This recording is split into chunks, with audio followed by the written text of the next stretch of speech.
खालची नोट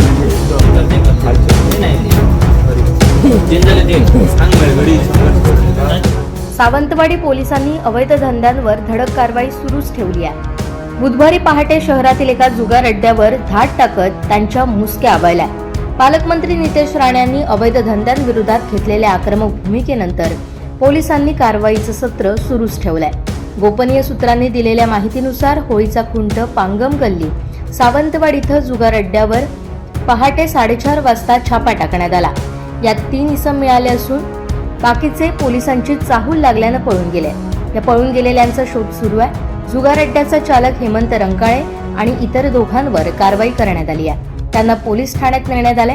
जागीच मिळून आलेला मुद्देमाल, कॅट, जुगारासाठी वापरलेले पैसे, जुगाराचा पाल तसेच त्यांचे मोबाईल असे एकूण 35,000 रुपयांचा मुद्देमाल जप्त करण्यात आलाय. याबाबत सावंतवाडी पोलीस ठाण्यात गुन्हा दाखल करण्यात आलाय. ही कारवाई पोलीस उपनिरीक्षक प्रमोद पाटील, माधुरी मुळी, पोलीस हवालदार मंगेश शिंगाडे, पोलीस शिपाई संभाजी पाटील, चालक चव्हाण यांनी पोलीस निरीक्षक अमोल चव्हाण यांच्या मार्गदर्शनाखाली केली आहे.